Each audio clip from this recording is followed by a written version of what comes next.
오늘 저와 여러분이 시험 중에 영적 분별력을 강화하라, 이런 제목으로 우리가 은혜를 나누어 보도록 합니다. 우리가 우리의 잘못을 통해서 하나님께 징계를 받을 때가 있죠. 그러나 성경 안에는 시험이 두 종류로 나타나죠.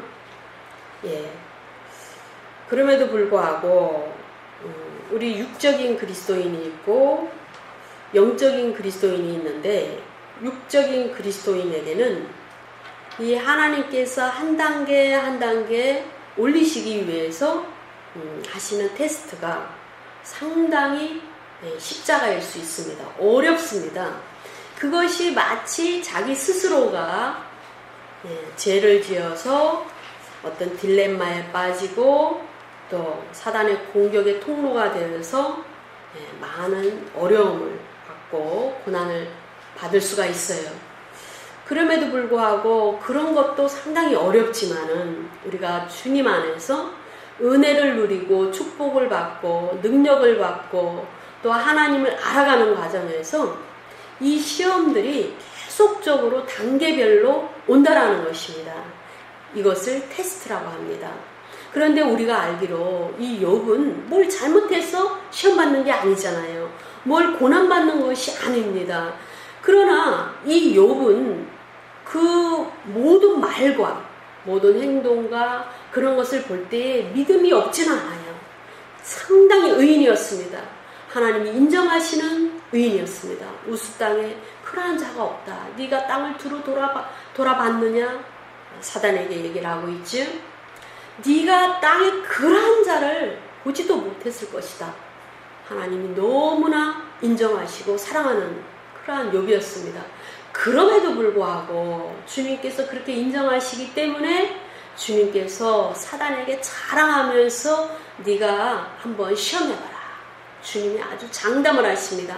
그럼에도 불구하고 그 시험 중에 욥이 한 행동은 교회 시대의 그리스도인들이 나타내는 그 모든 예배의 모습, 입술의 고백, 그리고 한 단계 한 단계 나아가면서 주님을 만나는 그 모습과는 너무나 많은 차이가 있다라는 것을 우리가 알 수가 있습니다. 왜 그런가요? 그것은 교회 시대의 그리스도인들은 영이 거듭난 자입니다. 영이 거듭난 자이기 때문에 또 그리고 말씀이 주어졌기 때문에 이 말씀을 통해서 하나님을 지식적으로 압니다. 그리고 신앙생활을 통해서 하나님을 체험하고 경험해서 관계적으로 친밀한 관계를 유지하고 있습니다. 그렇기 때문에 이 욥이 아는 하나님과는 너무나 다른 것입니다. 차원이 다른 것입니다. 그래서 욥에게 허락한 이 시험은 죄를 통해서 시험에 스스로가 빠진 것이 아니고 하나님께서 인정하시고 더 높여주시고 상을 주시려고 테스트하는 그러한 테스트입니다. 이것은 우리 그리스도인들이 정말 많은 교훈을 받을 수 있는 욥의 고난이고 테스트입니다. 그래서 이러한 시험 중에 우리는 영적 분별력을 강화해야 됩니다. 욥은 전혀 뭔가를 알지를 못했습니다. 알 수밖에 알 수 있는 그런 방법이 없어요. 왜냐? 하나님과의 모든 이제 그러한 상황이 교제가 끊어진 것 같고 하나님을 이전에 알았던 그 모든 상황과는 너무나 다른 상황을 만났기 때문에 정리가 안 되는 것입니다. 이 욥기를 보면은요, 세 친구가 나와요. 엘리바스와 빌닷과 소발이 나오죠. 그러나 그 이후에 또 엘리후라는 젊은 사람이 또 나옵니다. 그래서 이 욥기는 이 세 친구가 계속적으로 3번씩 반복해서 욥에게 질문합니다. 네가 도대체 왜 이런 일을 당했는가? 왜 이러한 시험과 공고를 당해야만 했는가? 너 똑똑한 사람 아니냐? 네가 얼마나 의인이고 얼마나 많은 사람을 사랑으로 돼 있고 얼마나 많은 하나님께 영광을 올리기 위해 삶을 살았는가? 그럼에도 불구하고 너 말 좀 해봐라. 네가 왜 그렇게 됐는가? 라는 것을 계속적으로 큰 카테고리 안에서 과학적으로 그리고 지식적으로 그리고 종교와 교육적인 그러한 카테고리로 정말 그 넓은 범주에서 이 세 친구가 계속 질문을 3번씩 거듭해서 합니다. 그러나 그것은 질문이라기보다는 계속 공박하는 것입니다. 뭔가 따져 묻는 것입니다. 그리고 한마디로 콘으로 모는 그러한 질문들입니다. 그런데 이것에 대해서 계속 한 친구가 3번의 질문씩 계속 하는데도 불구하고 욥은 거기에 꼼꼼히 다 대답합니다. 그런데 문제는 뭐냐면은 그 대답하는 그 내용들이 전혀 믿음이 없다라는 것이죠. 하나님에 대한 믿음이 정말 보통 의인이다. 하나님이 내놓을 수 있고 장담할 수 있는 그런 의인의 표준에는 상당히 미치지 못하는 그런 말들을 쏟아낸다라는 것입니다. 오늘 저와 여러분이 보신 이 23장 본문은요, 엘리바스의 3번째 질문에 대한 욥의 3번째 대답입니다. 지금 이 엘리바스가 질문하는 이 내용들을 보면은 큰 카테고리로 지혜의 카테고리에 속한다라는 것을 알 수 있습니다. 왜냐하면 엘리바스가 쓰고 있는 그 질문의 내용들 본문을 살펴보면은 지혜에 관한 것이 상당히 많이 있습니다. 그래서 아주 지혜롭게 너무나 절망에 빠지고 고난에 빠지고 뭔가를 알 수 없어서 틀썩 주저앉아가지고 울고 그냥 그 악창이 난 피부를 그냥 긁어대고 잠도 못 자고 탄식과 원망을 쏟아내는 이러한 욥에게 아주 지혜 있게 얘기를 합니다. 사람도 여러 가지 유형이지요. 어떤 사람은 논리적이고 어떤 사람은 감정적이고 어떤 사람은 좀 투박하고 여러 스타일이에요. 그래서 이 엘리바스는 좀 지혜롭게 그리고 상대방 욥이 스스로가 지혜롭게 자기 처한 그 상황을 분별할 수 있도록 유도하면서 질문을 합니다. 그러나 오늘 저와 여러분이 읽으신 이 본문을 보면은 이 욥의 내용은 그 답변은요, 탄식합니다. 탄식. 2절에도 보시면 내가 받은 재앙이 탄식보다 무겁다. 재앙이지요. 모든 걸 한순간에 잃었으니까 재앙이지요. 그런데 이 재앙이 자기가 지금 계속 나오는 것은 탄식밖에 없어요. 그리고 원망밖에 없습니다. 그냥 탄식보다 무겁다라고 이야기를 합니다. 뭔가 분별력이 없어요. 그런데 우리가 신약 본문에 보면은 많은 그리스도인과 또 사도들 그리고 많은 믿음의 사람들이 고난을 받았을 때 그리고 시험을 받았을 때 그리고 어려움을 당했을 때 그들이 하는 모습은 기도와 찬양을 했어요. 그리고 주님 앞에 엎드렸습니다. 그리고 예배의 자리로 나아가고 그리고 말씀 안에서 무언가를 찾으려고 그렇게 노력하는 모습을 보여줍니다. 근데 오늘 욥기에서는 이 욥의 모습에서는 전혀 그러한 모습이 나아가지 않습니다. 3절에 보면 내가 어찌하면 하나님을 발견하고 그의 처소에 나아가랴 그랬어요. 아무것도 모르는 것이죠. 전혀 알 수가 없습니다. 하나님을 어디에 가서 찾아야 되는지 어디에서 발견해야 되는지 그가 계신 그 처소에 어떻게 나아가야 되는지 알 수 없다라는 것이에요. 그러면서 호소한다라고 얘기합니다. 4절에 보면 어찌하면 내 앞에서 그 앞에서 내가 호소하며 변론한 말을 내 입에 채우겠는가. 그리스도인들은요 변론하려고 하지 아니하고 기도부터 합니다.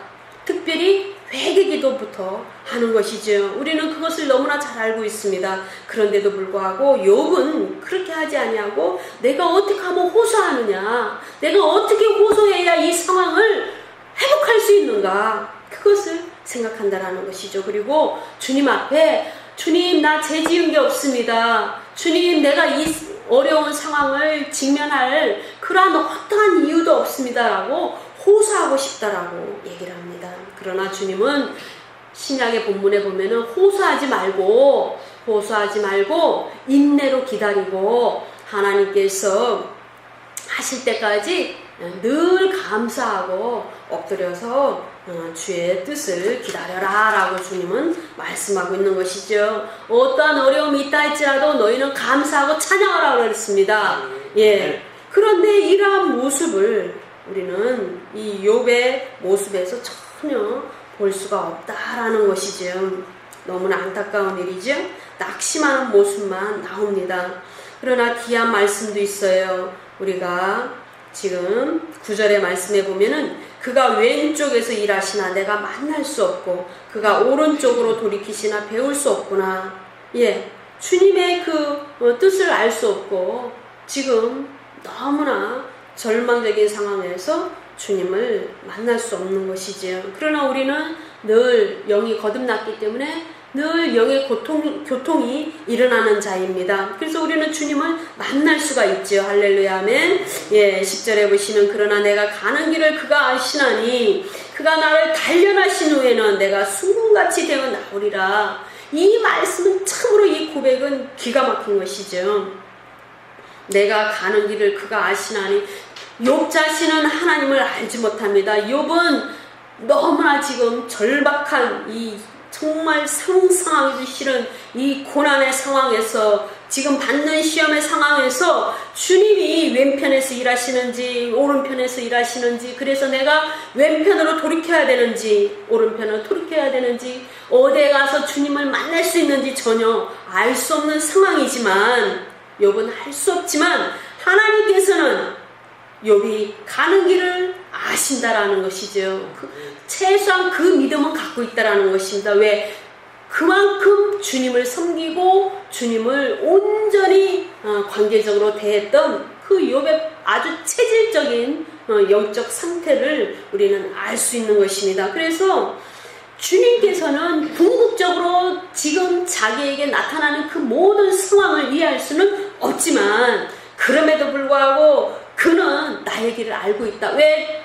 욥의 모든 인생을 주님께서 주장하시기 때문에 주님은 알고 계실 것이다. 그러므로 주님이 욥을 단련하신 후에는 욥을 순금같이 전금같이 귀하게 그렇게 변화시켜서 나올 수 있도록 그렇게 하실 것이다 라는 궁극적인 하나님 뜻에 대해서는 긍정적인 믿음을 갖고 있었습니다. 이러한 모습은 우리도 본받아야 되겠죠. 예. 그럼에도 불구하고 욥의 모습에는 너무나 절망적입니다. 우리 첫째로 낙심과 두려움의 결박을 끊어버려야 됩니다. 욥은 낙심과 두려움에 쌓여 있습니다. 우리가 친구들이 찾아와서 계속적으로 윽박지르고 너 좀 생각해봐라. 너 자신은 의인인데 그렇게 의롭다고 생각하지만 뭔가 잘못이 있기 때문에 네가 그러한 공경에 처하지 않았겠는가. 잘 생각해봐라. 좀 더 엎드려서 기도해봐라. 뭐 별소리를 다 합니다. 계속적으로 부정적인 소리를 듣고 너 자신을 돌아보라는 계속 공격을 당하면 낙심에 빠지지요. 아내까지 저주하면서 떠나버리는 그러한 상황에서 낙심할 수밖에 없습니다. 그러나 여러분, 우리가 시험 중에서 그 시험을 딛고 한 단계 업그레이드 되려면 영적 분별력을 가져야 됩니다. 그리고 영적 분별력을 가져서 이제는 새로운 차원으로 자신을 강하게 드러나고 정말 강한 용사가 되어 일어나야 되는 것입니다. 우리가 바울의 모습을 한번 보도록 합니다. 사도행전 16장에 보면은 바울이 전도합니다. 열심히 전도하는데 점치는 마귀 들린 그 영이 사로잡힌 그러한 계집아이가 있었습니다. 바울은 축사하여서 그 계집아이의 그 점치는 영을 내어 쫓았습니다. 그랬더니 그 점치는 영을 통해서 그 계집아이를 통해서 계집종을 통해서 돈벌이를 하던 그 주인이 화가 난 것이죠. 그래서 이 바울과 실라를 이제 고발했습니다. 그랬더니 드디어 이제는 잡혀간 것이죠. 감옥에 갇혔습니다. 너무 어이가 없는 그런 상황이지만 그 당시에는 그것이 가능했어요.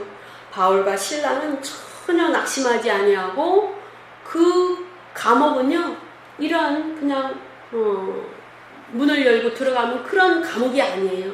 로마의 감옥 그리고 그 당시 디아스포라에 있는 감옥은요 너무나 환경이 다릅니다. 지금의 감옥과 달라요. 그래서 지하에 조금 들어가는 것이 아니고 깊이 들어가요. 네, 아주 지하 2층, 3층, 4층 이렇게 6층 이렇게 내려가듯이 우리가 지하차도를 그 차를 대려고 주차를 하려고 내려가잖아요.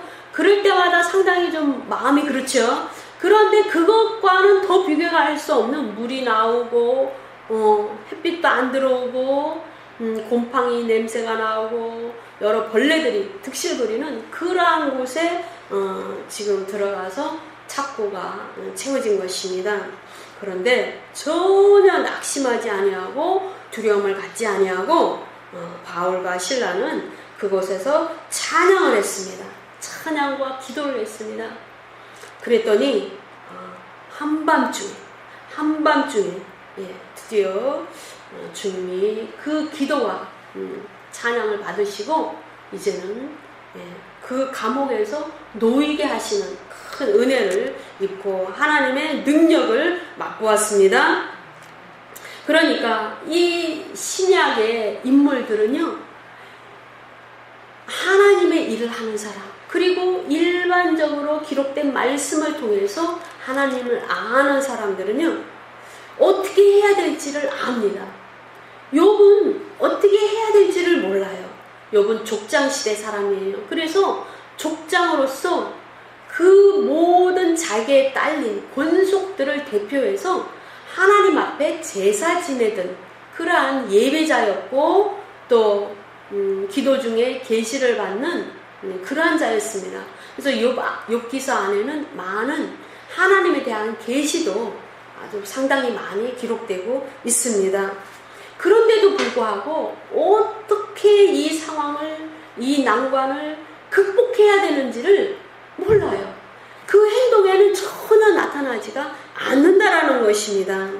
우리가 다윗의 생애를 보면은요 상당히 어려운 상황이 많이 있었죠. 사울의 그 죽이려는 그 핍박과 생명을 위협하는 그 고난 가운데서도 다윗은 믿음으로써 기름 부음 받은 자를 해하지 않는 그러한 순종으로 시종일관 그 어려움 난관을 극복했습니다.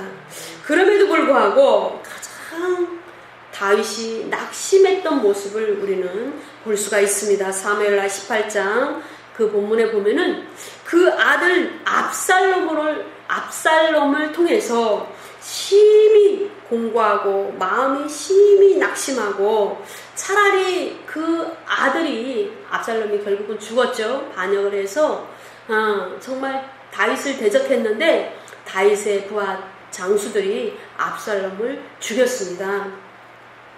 그 아들 압살롬을 죽였다라는 그 말을 듣고 대성통곡을 하면서 차라리 내 아들 압살롬을 대신하여 내가 죽었다면 하고 아주 울고 그 마음이 정말 너무나 힘들어하는 이런 모습들을 사무엘하 18장에 나타납니다. 그러니까 정말 그러한 어려움도 당했지만은 그 부하들은 얘기합니다. 아니 민망하게 우리가 이렇게 왕을 위해서 그 일을 했는데 왕이 그 압살롬을 대신해서 죽었으면 좋겠다. 내가 죽었어야 되는데 이렇게 낙심하고 단식하고 그러면은 어떻게 합니까? 우리가 한 일이 무엇이 됩니까? 라고 아주 정중하게 다윗에게 얘기를 합니다. 그제서야 다윗이 정신을 좀 차립니다. 그런데 그럼에도 불구하고 다윗은 그 낙심과 그 정말 대적의 그 어려운 칼날 앞에서도 그 그 두려움의 모든 결박을 끊어버리고 다시 주님 앞에 엎드리고 주님의 뜻을 묻고 자신의 죄 때문에 그렇다라는 것을 깊이 깨닫는 그러한 모습을 우리에게 보여줍니다. 욥기서 23장 2절에 보시면 탄식보다 내 재앙이 탄식보다 무겁다라면서 탄식하는 모습을 보여주고 내게 반항하는 마음과 근심이 있나니 라고 솔직하게 욥은 이야기를 합니다. 우리는 어떠한 상황에 직면했을 때 먼저 회개하고 그 다음으로는 하나님의 뜻을 물으러 주님 앞에 무릎으로 나아가야 될 줄로 믿습니다. 욥처럼 반항하는 마음이 있다 이렇게 하면 안 됩니다. 단식하고 두려움에 쌓이면 안 됩니다. 우리는 영적 분별력을 강화해야 될 줄로 믿습니다. 욥기서 23장 15절에서 16절 말씀에도 보면은 그러므로 내가 그 앞에서 떨며 지각을 얻어 그를 두려워하리라 라고 쓰고 있습니다. 우리는 주님을 두려워해서도 안 돼요. 주님은 참으로 악인에게는 두려움을 주시죠. 참으로 심판자의 위험을 어미를 보여주십니다. 그럼에도 불구하고 우리는 하나님께 구원받고 하나님과 친밀한 교제를 날마다 지속하고 삶의 온전한 영적 예배를 드리는 자로서는 주님을 두려워할 필요가 없는 것입니다. 그 두려움은 마귀가 주는 것입니다. 마귀는 계속적으로 욥이 어찌하든지 주님 앞에서 실족하도록 하는 것입니다. 16절에 보시면 하나님이 나의 마음을 약하게 하시며 전능자가 나를 두렵게 하셨나니 라고 말씀하고 있습니다. 그러나 이것은 잘못된 이해죠. 하나님이 욥의 마음을 약하게 하신 것이 아닙니다. 그리고 전능자 그분이 욥의 그 마음을 두려움으로 쌓이게 한 것이 아니지요. 우리는 영적 분별력을 강화해야 될 줄로 믿습니다. 그래서 지금 그 어두움이 자신의 얼굴을 가렸다라고 말씀하고 있습니다. 엘리바스는 3번 질문하죠. 욥기서 23장은 그 3번 질문하는 3번째 질문에 대한 답변이지요. 그러나 욥기서 16장은 엘리바스에 대한 2번째 질문에 대한 답변입니다. 이 2번째 답변에서도 지금 16장 2절과 3절의 본문입니다. 이런 말은 내가 많이 들었나니 너희는 다 재난을 주는 위로자들이로구나. 재난을 주는 위로자라는 거예요. 정말 참 위로를 주는 것이 아니고, 그렇지요.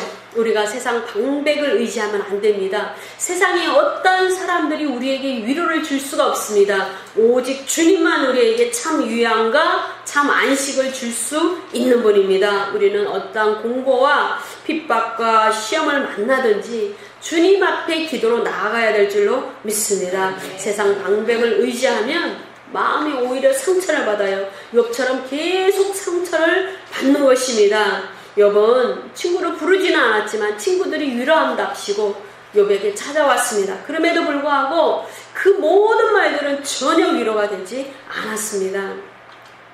그래서 욥기서 16장 3절에 보시면 이 모든 말씀들이 그 친구의 말들이 헛된 말이라고 얘기합니다. 헛된 말, 허탄한 말이죠. 우리가 세상 사람들과 세상적인 말들을 떠들어대면은 영이 공허함을 느낍니다. 그리고 헤어지면서 어떤 마음이 드냐면 시간 낭비했네 이런 마음이 들죠. 그 시간에 차라리 다른 것을 할 걸 이런 생각이 들죠. 그것은 하나님이 원치 않는 시간을 보낸 것이기 때문입니다.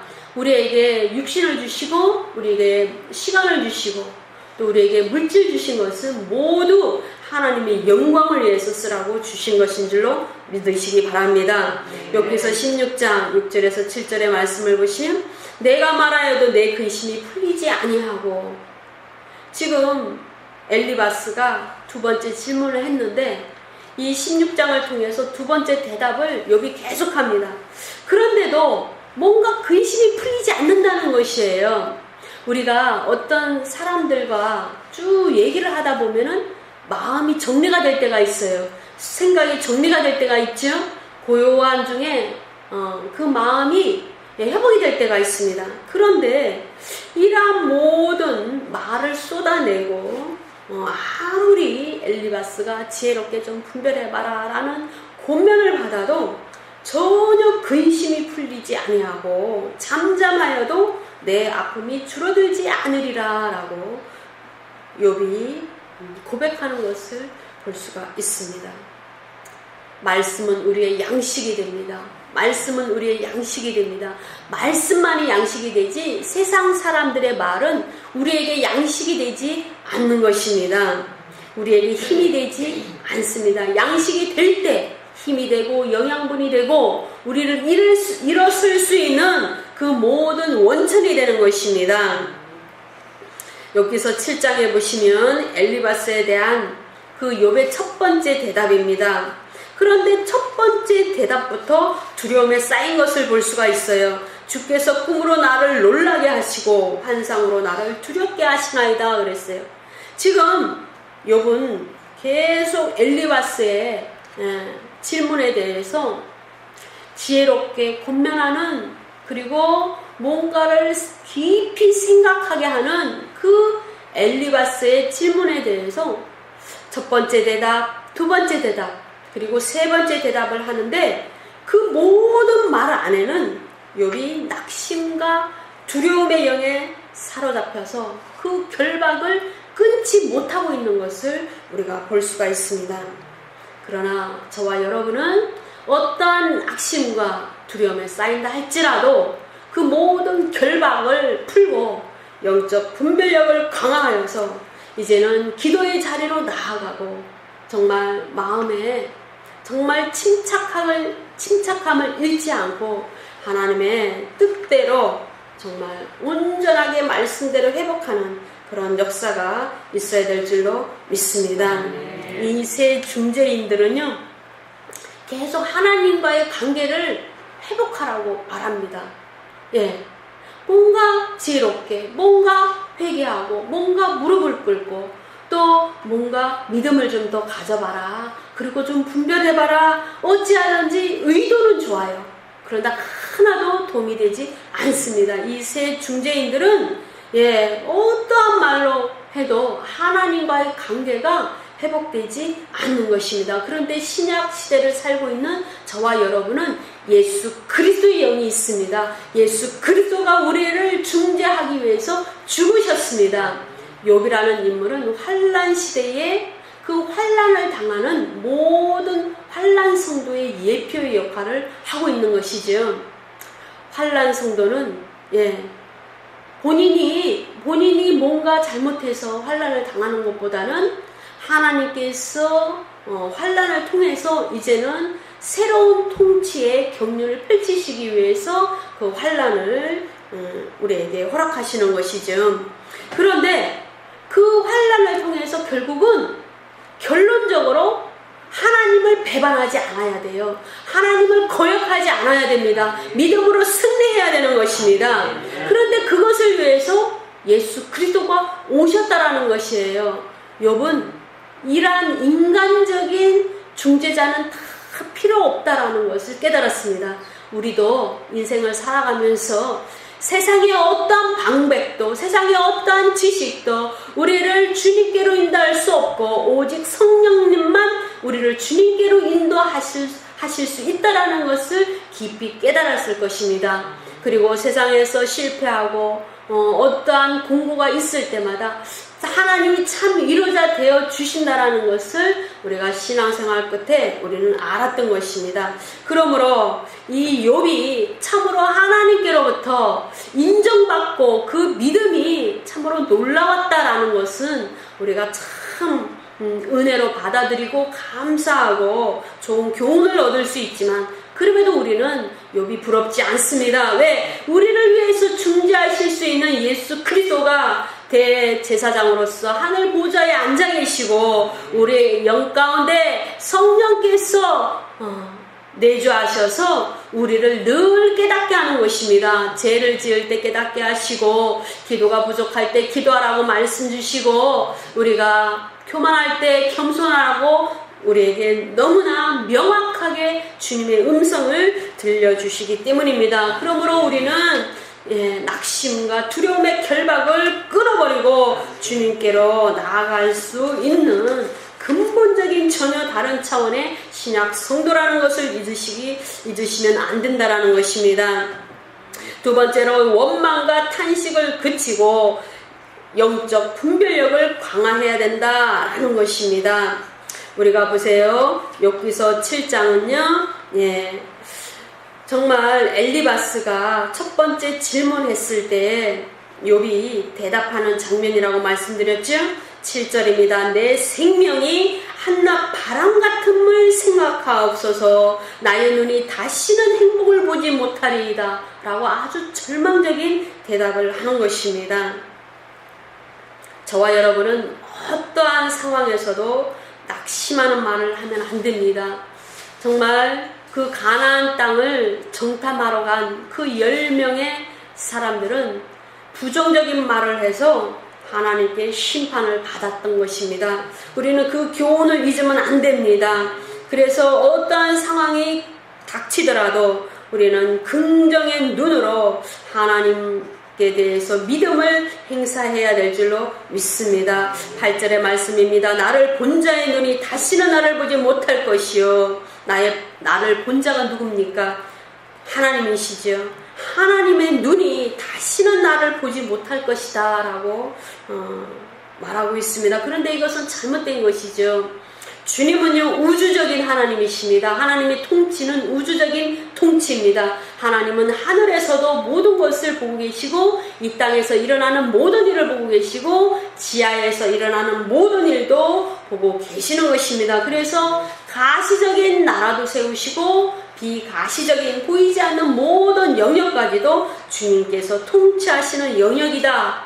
하나님 나라다라는 것을 우리는 아셔야 됩니다. 그렇기 때문에 주님께서 보고 계시는 그 눈은 그 하나님의 일곱 영은 미치지 못하는 곳이 없다라는 것을 아셔야 됩니다. 그래서 우리가 은밀한 곳에서 행하는 모든 우리의 죄악도 주님은 알고 계시고 우리가 생각으로 마음으로 지은 그 모든 죄도 주님은 알고 계십니다. 우리가 어떤 사람에 대해서 좋지 않은 감정을 갖고 있는 것, 또 어떤 사람에 대해서 폄하하는 말, 또 오해하는 마음, 이런 거 갖고 있는 그 모든 상황을 주님은 알고 계시는 것입니다. 여기서 7장 11절입니다. 내가 내 입을 금하지 아니하고 내 영혼의 아픔 때문에 말하며 내 마음의 괴로움 때문에 불평하리이다 라고 말합니다. 계속 원망 불평하는 것이에요. 마치 가나안 땅을 지나고 있는 그 영광의 임재와 그 구름의 임재 가운데 있는 이스라엘 백성처럼 계속 불평합니다. 그런데요, 불평만 한 것이 아니에요. 여기서 10장 3절에 보시면 욥이 하나님께 하는 그 모든 그 비난에 우리는 주목할 필요가 있습니다. 원망과 탄식에서 더 나아가서 사실은 비난도 했어요. 우리가 비난과 저주를 딱 떠올리면 떠오르는 인물이 있습니다. 베드로죠. 베드로가 많은 성장을 이룬 그 과정을 우리는 성경 본문을 통해서 알 수가 있습니다. 베드로는 성질이 급하고 그럼에도 불구하고 자기 감정에 굉장히 충실한 자죠. 그런데 그 사도로 제자로 부름을 받아서 그 성장하는 모습을 보면은 우리에게 큰 위로와 또 교훈을 줄 수가 있는 것이죠. 정말 예수님께서 잡히시는 그 상황에서는 말고이 그 종의 귀를 칼로 잘라버리는 그 엄청난 그 사랑과 예수 그리스도의 잡힘에 대해서 전혀 자신의 감정을 드러내는 그러한 베드로입니다. 그럼에도 불구하고 주님께서 이제는 십자가에서 죽으시기 위해서 재판을 받는 그 과정에서 정말 그 하찮은 계집종이 하는 말에 두려움을 느끼고 3번이나 부인하고 저주까지 하는 베드로의 모습을 보여줍니다. 그럼에도 불구하고 하나님은 베드로를 찾아오셔서 부활의 주님께서 내가 나를 사랑하느냐라고 물으십니다. 그래서 주님은 이 베드로의 입을 통해서 주님이 아십니다. 그것은 주님만이 아십니다. 라는 그 말씀을 듣고 그 마음을 받고 사도의 그 사도직을 회복하는 그런 모습을 우리에게 보여주는 것이죠. 우리는 원망과 탄식을 그쳐야 됩니다. 그래야만 하나님께서 원하시는 그 믿음의 분량까지 나아가고 주님의 뜻을 알 수 있는 영적 분별력을 회복할 수 있기 때문입니다. 요나는 큰 교훈을 보여주고 있죠. 요나는 하나님 명령대로 순종하기를 원치 않았습니다. 아수르가 너무나 많이 이스라엘 백성들에게 나쁜 짓을 많이 했어요. 이스라엘 백성들을 계속 괴롭혀 왔습니다. 그래서 그 니느웨 성이 회개하고 하나님께 은혜를 입고 멸망당하지 않는 것을 요나는 싫어했습니다. 원치 않았습니다. 그래서 니느웨로 가는 것을 거부하고 다시스로 가기를 원했습니다. 다시스로 도망가기를 원했습니다. 그런데 때마침 욥바 항구로 갔더니 때마침 기다렸다는 듯이 다시스로 가는 배가 딱 기다리고 있는 거예요. 그러나 그 상황이 다시스로 가는 배가 마치 자기를 기다렸다는 듯이 거기에 정박하고 있었음에도 불구하고 그 상황은 전혀 하나님 뜻이 아니었습니다. 때로는 우리가 원망과 탄식을 할 수 있는 그러한 위기가 우리 상황 가운데 있다 할지라도 그 원망과 탄식은 하나님 뜻이 아닌 줄로 믿으시기 바랍니다. 니느웨로 갔을 때 또한 뭡니까? 3일 길을 그냥 하루 길로 대충 그냥 회개하라고 외치고 하나님 뜻을 외치고 이제는 됐겠지 하고 피하여 한쪽에 이렇게 늘어져서 있는데 너무나 햇빛이 뜨거운 거예요. 박넝쿨이 이제 하나님께서 피해 있는 그곳에 박넝쿨을 이렇게 자라나게 하셨어요. 그래서 너무나 시원하다, 이제 살겠구나 하고 있는데 아니 이런 상황이 벌어졌습니다. 전혀 또 원치 않는 상황이 벌어진 거죠. 하나님께서 벌레를 보내셔가지고 박넝쿨을 다 긁어먹게 해갖고 햇빛이 그냥 다시 쨍쨍쨍입니다. 그러니 원망 불평이 또 나옵니다.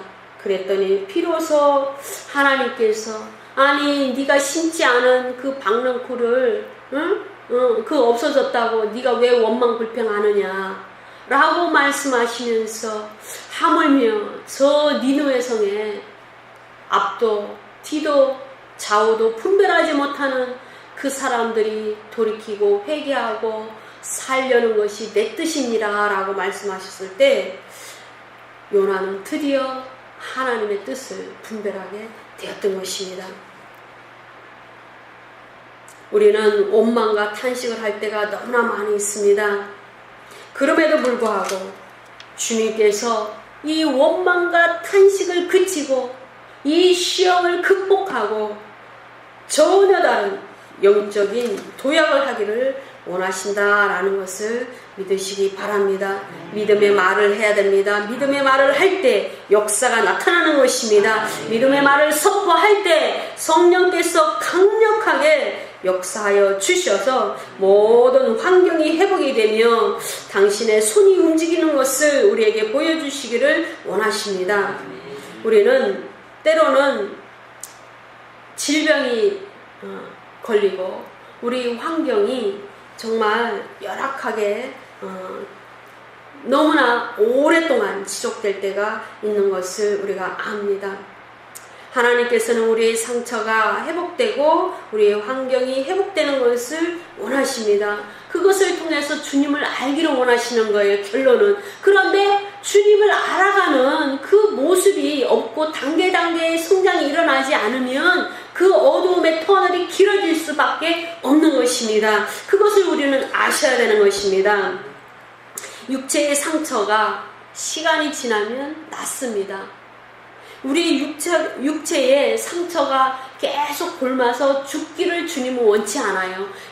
육체의 상처가 나면 그 상처가 드디어 회복이 되고 깨끗이 낫고 피부가 원상태로 회복됨으로써 주님께서는 우리의 몸을 이렇게 사랑하시고 또 가정이 회복됨으로써 그 가정이 얼마나 하나님 앞에 소중한 그러한 단위인지를 깨닫게 하시고 또 내 영이 회복됨으로써 나를 구원하는 것이 또 내가 주님 앞에 온전한 영으로 회복되는 것이 주님의 얼마나 큰 기쁨이 되는지를 우리는 알아가게 되는 것입니다. 그래서 마음의 상처도 마찬가지입니다. 우리는 마음의 상처를 안고 있으면 안 됩니다. 마음의 상처는 육체의 상처처럼 주님께서 낫기를 원하십니다. 마음의 상처가 회복됨을 통해서 주님과의 그 관계가 회복되고 그 회복의 과정에서 주님을 온전히 알아가는 것을 주님은 전적으로 원하시는 것입니다. 욥기서 16장 15절에 보시면 내가 굵은 배를 꿰매어 내 피부에 덮고 내 뿔을 티끌에 더럽혔구나 라고 아주 그 정말 리얼한 상황을 고백하고 있는 것입니다. 두 번째 대답이지요. 그 상처가 너무나 심하고 드디어는 자신의 그 권위, 족장으로서 그 권위, 너무나 부를 누리고 있던 그 복받은 자로서의 권위, 그리고 의인으로서의 그 권위가 이제는 티끌에 덮였어요. 아주 땅바닥에 떨어지고 땅바닥에 떨어지다 못해 이제는 아주 누더기가 됐습니다. 티끌에 덮였습니다. 그러한 상황에서도 정말 우리는 욥처럼 탄식과 원망을 하지 않고 이제는 주님께로 나아가야 될 줄로 믿습니다. 세 번째로 주님의 말씀과 뜻을 깊이 생각해야 됩니다.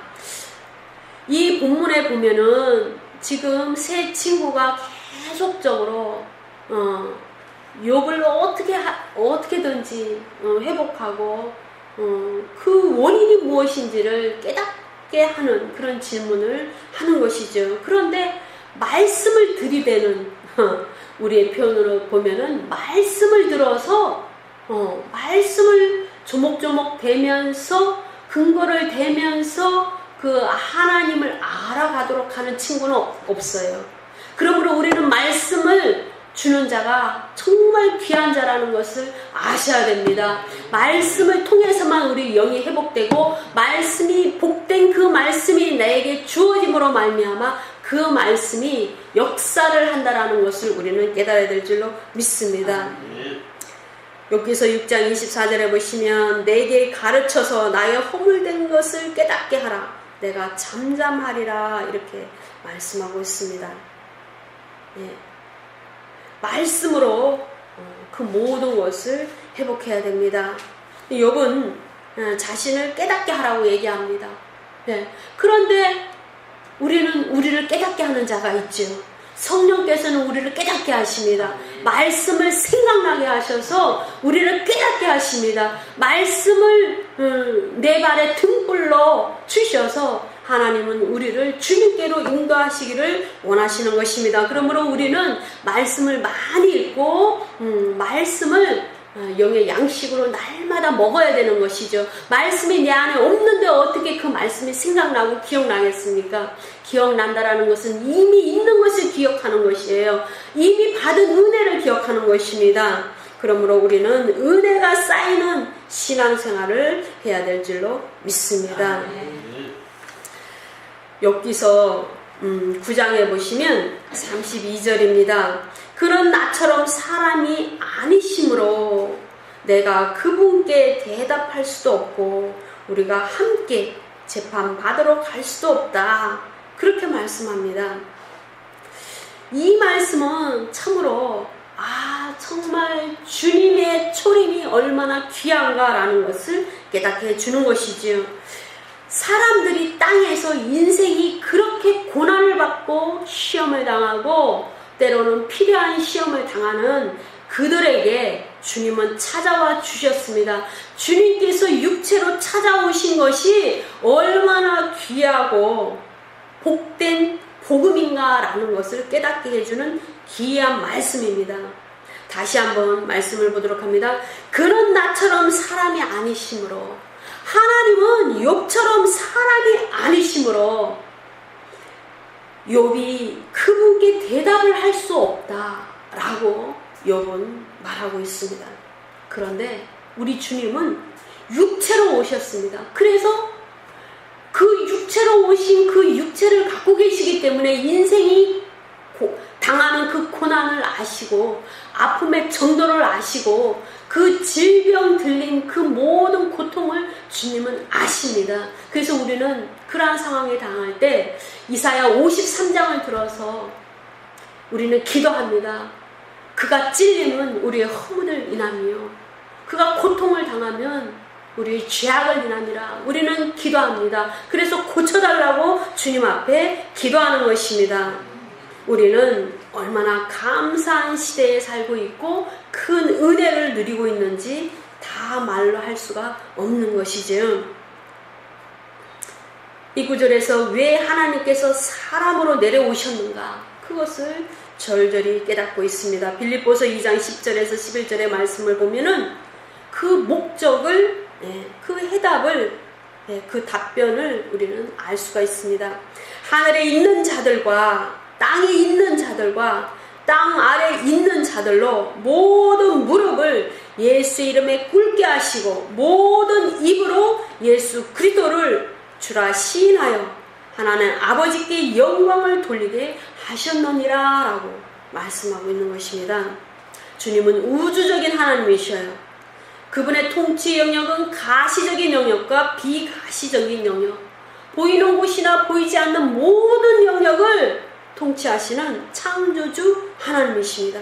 그렇기 때문에 그분이 오심을 통해서 하늘에 있는 자들과 땅에 있는 자들과 그리고 지옥에 있는 그 땅 아래에 있는 자들로 모든 무릎을 예수의 이름에 꿇게 하셔서 모든 입으로 예수 그리스도를 주라 시인하여 하나님 아버지께 영광을 돌리게 하셨다라고 주님은 말씀하고 있는 것이죠.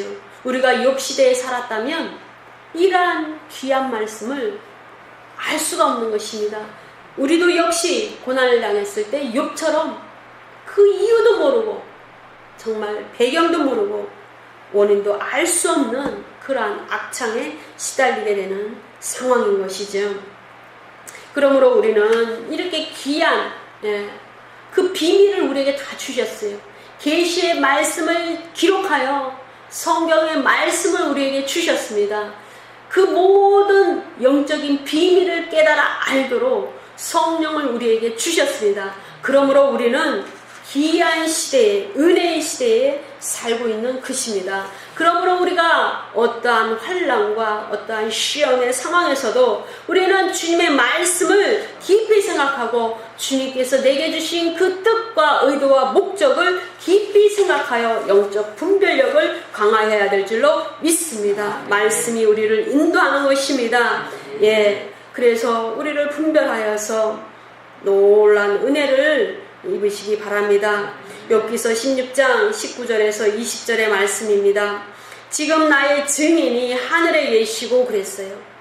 참으로 우리는 이 말씀을 보면 할렐루야 하면 감사합니다. 주님 나와 함께 하시니 감사합니다.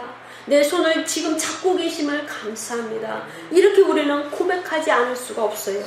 욥은 자신의 증인이, 자신의 그 모든 의로운 삶에 대한 그 증인이 하늘에 계신대요. 그러나 저와 여러분은 우리 안에 계십니다. 성령께서 우리 안에 계십니다. 그리고 우리 중보자, 중보의 영인 그 성령이 우리 안에 계십니다. 저 높은 곳에 계신 것이 아닙니다. 그러므로 그 어떤 사단이 미혹하는 영으로, 미혹하는 말로 우리를 미혹하고 우리를 조롱하고 우리를 믿음에서 실족하고 죄를 짓도록 미혹한다 할지라도 우리는 말씀을 깊이 생각하고 뜻을 생각하여 분별하여 영적인 그 능력을 행사하고 영적 기름 부음을 행사하여서 우리는 승리할 수가 있는 것입니다. 여기서 16장 11절 말씀입니다. 하나님이 나를 악인에게서 넘기시며 악인에게 넘기심의 행악자의 손에 던지셨구나 라고 욥은 이야기를 합니다.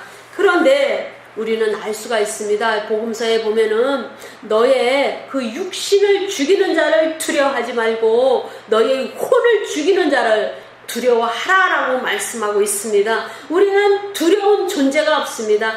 하나님만 두렵습니다. 하나님 말씀이 우리에게 임하는 것이 두려운 것이죠. 우리는 어떠한 악인에게 어떠한 열악한 환경이라 할지라도 어떠한 절망적인 상황이라 할지라도 우리는 두렵지가 않는 것입니다. 주님께서는 우리를 행악자의 손에 던지시는 분이 아니시라는 것을 아셔야 됩니다. 주님은 근본적으로 당신의 자녀를 우리를 실족하기 위하여 주시는 시험은 행하지 않는 분입니다. 우리를 시험에 빠뜨리는 것은 우리에게 시험을 주시는 것은 영적인 도약을 위해서 주시는 것이고 복을 예비하여 주시기를 원하셔서 주시는 시험이라는 것을 우리는 깊이 깨달아야 될 줄로 믿습니다. 말씀을 마치도록 합니다. 시험 중에 우리는 영적 분별력을 강화해야 될 줄로 믿습니다. 어떠한 환경으로 낙심과 두려움이 우리를 올가매고 그 결박을 행한다 할지라도 우리는 영적 권세를 발휘하여 낙심과 두려움의 결박을 끊어버리고 원망과 탄식을 그치고 주님께 찬양하고 기도하고 감사하고 무릎으로 나아가야 될 줄로 믿습니다. 보좌에 계신 대제사장 예수 그리스도께로 나아가고 내 안에 계신 성령께 묻고 회개로 나아가서 그 말씀을 달라고 기도하며 그 말씀을 통해서 깊이 주님의 뜻을 분별하고 깨닫는 역사가 있어야 될 줄로 믿습니다.